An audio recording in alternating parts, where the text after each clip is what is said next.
Bakit nga ba mga kapatid na mas makapangyarihan ang militar ng Pilipinas kung ikukumpara sa militar ng China?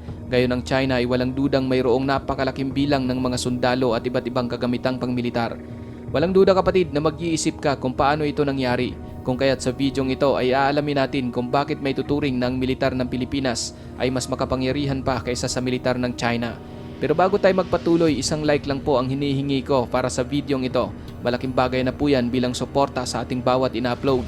Back to the video.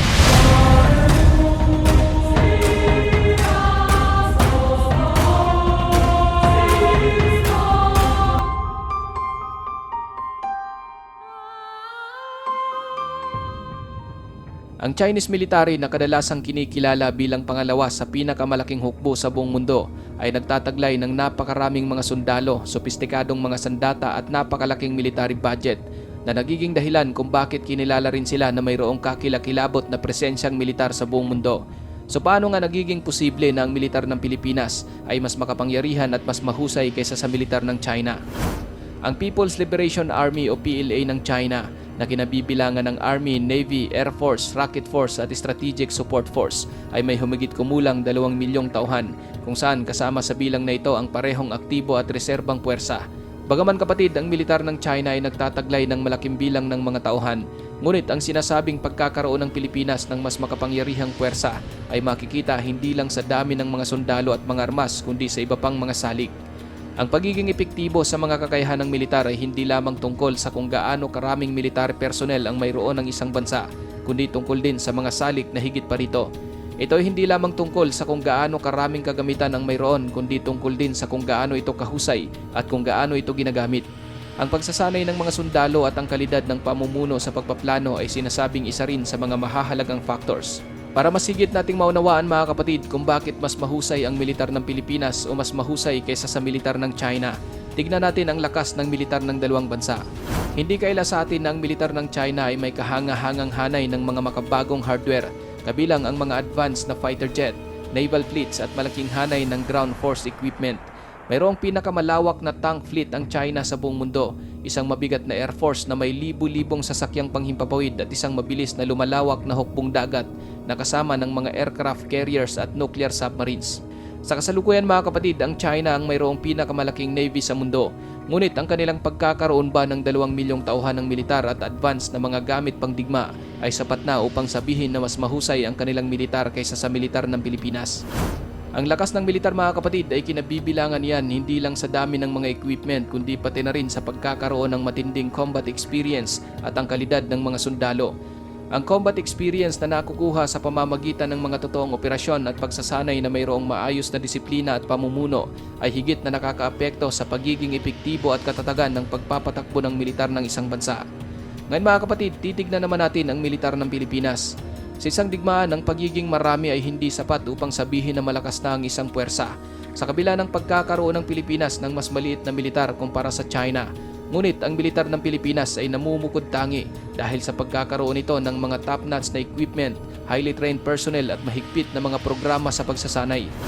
Ang militar ng Pilipinas ay nakakuha ng malawak na experience sa pamamagitan ng magkasanib na pagsasanay kasama ang militar ng Amerika. Ang mga pagsasanay na ito ay nakakatulong sa tropa ng Pilipinas na mapahusay ang kanilang mga kasanayan at kaalaman at kilala rin ang mga sundalong Pilipino sa kanilang husay at dedikasyon dahil mismo sa masinsinang pagsasanay na naghahanda sa kanila sa anumang uri ng labanan. Muli, hindi ito tungkol sa mga gamit at mga sundalo. Ito ay tungkol sa estratehiya at sinasabing human element of warfare. Ang adaptability, mabilis na pag-iisip at paggawa ng mga critical na desisyon sa ilalim ng matinding pressure ay ang mga pangunahing salik ng kahandaan ng Philippine military. Bagamat kulang sa kagamitan ng AFP, ngunit ang mga gamit pandigma na iyon ay well-maintained at talagang madiskarting ginagamit. Ang militar ng Pilipinas ay mahusay sa pag-adapt ng kapaligiran at sa pagbuo ng mga estratehiya na nagpapatindi ng kanilang lakas at nagpapaliit ng kanilang mga kahinaan. Higit pa rito, hindi rin natin dapat palampasin ang malakas na diwang Pilipino, ang kanilang katatagan at determinasyon. Ang mga katangiang ito ay tumutukoy sa isang sundalong Pinoy at talagang nakakatulong sa kanila na malampasan ang maraming mga salungatan at hamon. Kung matatandaan mga kapatid, halos 400 taon na sinakop ang Pilipinas ng mga dayuhan, kung kaya't halos 400 taon ding bihasa ang mga Pinoy sa pakikipaglaban at pakikipagdigmang gerilya laban sa mga puwersang Amerikano, Espanyol at mga Hapon. Isa sa pinakamahalagang dahilan ng tagumpay ng mga Filipino resistance noong ikalawang digmaang pandaigdig ay ang mga kakaibang pamamaraan at taktika na kanilang ginagamit. Kabilang dito ang pakikidigmang istilong gerilya na magagamit ngayon ng mga sundalo bilang malaking kalamangan. Ang mga sundalong Pinoy kapatid ay mayroon ding tinatawag na strong sense of unity, lalo na kapag nakakaharap sa mga hamon. Sila ay nagsasama-sama, sumusuporta sa isa't isa at gumagana bilang isang magkakaugnay na unit, kung kaya't napakaliwanag kung bakit ang mas maliit na puwersa tulad ng Pilipinas ay makikitang mas makapangyarihan kaysa sa puwersa ng China. Ang pakikidigma ay hindi lamang tungkol sa kagamitan at tauhan ng militar. Ito ay tungkol sa karanasan, kakayahang umangkop, magplano at mag-operate under pressure. Ang militar ng China, mga kapatid, ay hindi na nakaranas ng isang malaking conflict mula noong huling bahagi ng 20th century, kung kaya ang kanilang huling pakikipag-ugnayan ay ang Sino-Vietnamese War na nagtapos noong 1979. Mahigit 4 na dekada ng mapayapa ang China at ang kanilang militar ay mayroon lamang limitadong pagkakalantad sa isang aktwal na mga sitwasyon ng labanan. Nagsasagawa rin ang Chinese military ng mga drill at simulation, ngunit mayroong malaking agwat sa pagitan ng mga training exercise at real-world combat. Bagamat ang militar ng Pilipinas ay maaaring mas maliit at kakaunti ang mga armas kumpara sa China, ngunit nahaharap ito sa maraming panloob at panlabas na salungatan sa nakalipas na dekada, mula sa mga insurhensya hanggang sa mga alitan sa teritoryo. Ang mga sundalong Pilipino ay nagtataglay ng malawak na karanasan sa larangan ng digmaan, mula pa sa panahon ng kaharian ng Tondo hanggang sa kamakailang labanan tulad ng digmaan sa Marawi. Bukod sa mga labanan sa loob ng Pilipinas, sumama rin ang mga sundalong Pilipino sa mga digmaang ipinaglaban sa ibang bansa.